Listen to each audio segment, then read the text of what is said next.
Elles ne devraient pas exister. Personne ne s'attendait à les découvrir. Les scientifiques ne parviennent pas à expliquer leur formation. Et pourtant, ça n'a pas empêché le télescope spatial James Webb de les identifier.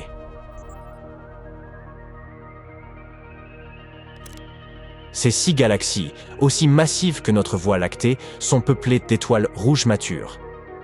Elles se trouvent si loin de nous qu'elles apparaissent comme de minuscules points rouges, même pour ce télescope de pointe. Les astronomes ont analysé la lumière émanant de ces galaxies et ont estimé leur âge. Elles seraient apparues 500 à 700 millions d'années après le Big Bang. Jusqu'ici, rien d'étonnant. Les galaxies aussi jeunes ne sont pas vraiment rares.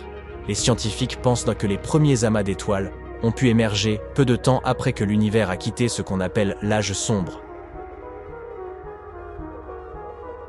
qui correspond aux 400 premiers millions d'années de son existence. À cette époque, seul un épais brouillard d'atomes d'hydrogène remplissait le cosmos. Ce qui est particulièrement étrange à propos de ces galaxies, c'est leur taille démesurée et l'âge avancé des étoiles qui les composent. Cela contredit les théories actuelles sur l'apparence et l'évolution de l'univers dans ses premières années. De plus, ces observations diffèrent de celles effectuées précédemment par le télescope spatial Hubble, le prédécesseur moins avancé de James Webb. Alors, selon les scientifiques, à quoi sont censées ressembler ces premières galaxies? La réponse est simple, jeunes et petites. En effet, jusqu'à présent, la plupart des galaxies de l'univers primitif découvertes étaient des bébés de l'espace, petites et bleutées. Elles semblaient n'avoir émergé que récemment de la soupe cosmique primordiale et étaient encore en train de former leurs premières étoiles et d'autres ensembles. La plupart des jeunes étoiles sont en réalité bleues. En vieillissant, elles acquièrent une teinte plus rougeâtre après avoir brûlé leur carburant stellaire et refroidi. C'est pourquoi les astronomes ne s'attendaient pas à découvrir des étoiles rouges vieillissantes dans les anciennes galaxies que le télescope James Webb a été conçu pour observer. Une autre surprise inattendue aurait été de découvrir des galaxies plus massives qu'1 milliard de soleils. Et pourtant, c'est bel et bien ce qui s'est produit. Les galaxies récemment découvertes sont presque aussi immenses que la Voie lactée, avec des masses respectives seulement 2 à 4 fois moindres. Le plus étonnant est que ces galaxies étaient déjà aussi vastes, alors que l'univers n'avait atteint que 3% de son âge actuel. Mais avant que les astronomes ne révisent leurs théories afin d'expliquer comment des galaxies tellement immenses ont pu se former si rapidement après le Big Bang, il est crucial de vérifier que ces observations ne soient pas dues à un autre phénomène spatial. Même dans ce cas précis, la plupart des théories alternatives nécessitent l'introduction de concepts entièrement nouveaux.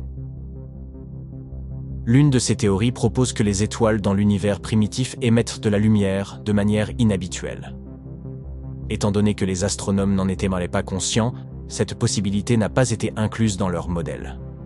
Ou bien, ce que nous savons de la formation des étoiles pourrait être inapplicable à l'univers primitif.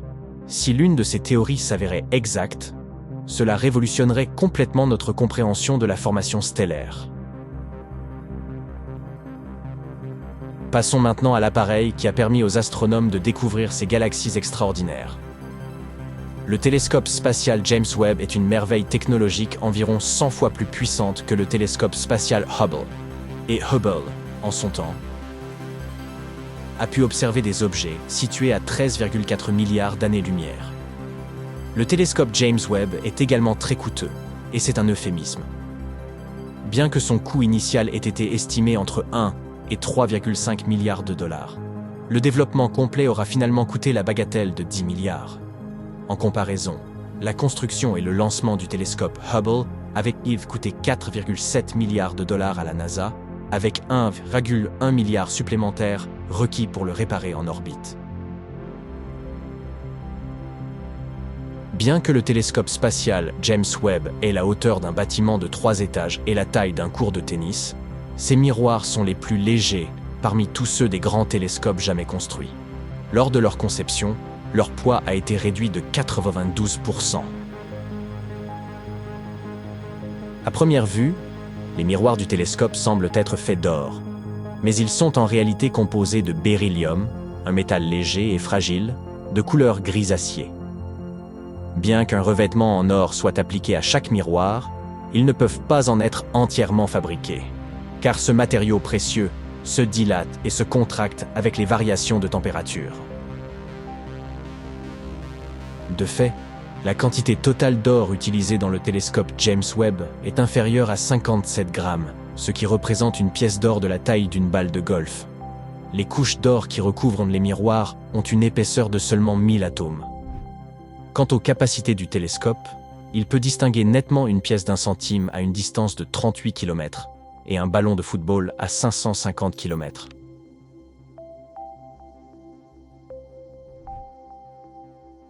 Le côté télescope de James Webb maintient une température n'excédant pas les 223 degrés Celsius, autrement dit suffisamment froide pour liquéfier l'azote. Un bouclier solaire géant à 5 couches entoure le télescope et réfléchit la lumière solaire, permettant ainsi de garder l'appareil à une température peu élevée. On pense que James Webb pourra détecter de l'eau sur des exoplanètes éloignées. Depuis longtemps, les astronomes découvrent de nouvelles planètes orbitant autour de leurs propres étoiles, en observant les légères variations de luminosité qui se produisent lorsque les planètes passent devant leur astre. De plus, il est possible d'analyser la signature spectrale de la lumière pour déterminer la composition chimique d'une planète.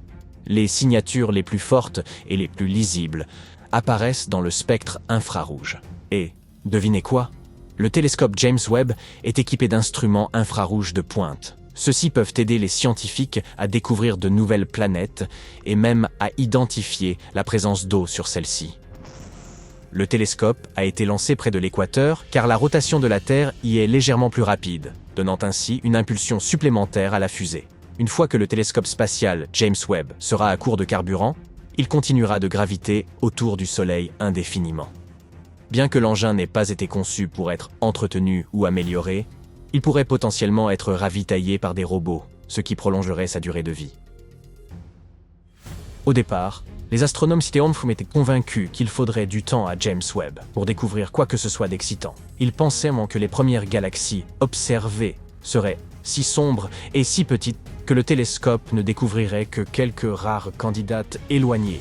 Cependant, les résultats ont surpassé toutes leurs attentes. Dès la diffusion des premières images, les scientifiques ont commencé à découvrir d'innombrables galaxies, vastes, brillantes et remarquablement anciennes.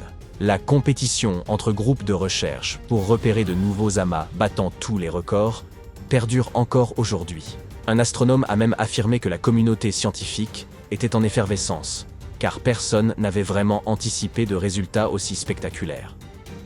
L'un des principaux objectifs du télescope Webb est d'observer la lumière des toutes premières étoiles et galaxies de l'univers. Hélas, plus un objet est déjà éloigné, plus il s'éloigne rapidement de nous, et plus la lumière qu'il émet doit parcourir de distance, s'étirant ainsi vers l'infrarouge du spectre, un phénomène connu sous le nom de décalage vers le rouge en astronomie. Pourtant, grâce à ces instruments infrarouges de pointe, James Webb peut nous révéler des mondes jusqu'alors invisibles. Grâce à ce télescope, nous avons pu observer des galaxies incroyablement lointaines, formées il y a environ 13,8 milliards d'années. Cela signifie que la lumière détectée par James Webb a mis plus de 13 milliards d'années pour atteindre la Terre. Pouvez-vous imaginer ce que ça représente? Parmi ces galaxies, l'une se distingue particulièrement. Elle semble être la plus ancienne jamais découverte par les astronomes. Elle se nomme Galas Zezam 13 et remonte à seulement 300 millions d'années après le Big Bang. La galaxie la plus ancienne, précédemment identifiée par les scientifiques, GN-ZA11, avait été découverte par le télescope spatial Hubble et date de 400 millions d'années après le Big Bang. Au cours de cette période à peine explorée, les toutes premières galaxies et étoiles ont commencé à émerger. Mais comment ce processus s'est-il déroulé exactement? Personne ne le sait avec certitude. Du moins pour l'instant. Ce phénomène pourrait dépendre de lois physiques inconnues, incluant l'influence de la matière noire et de l'énergie sombre, ou de certaines interactions encore peu étudiées entre le gaz, la poussière et la lumière stellaire. Le fait est que, grâce au télescope Webb, les scientifiques peuvent désormais tester leurs théories sur les événements survenus après la naissance de l'univers.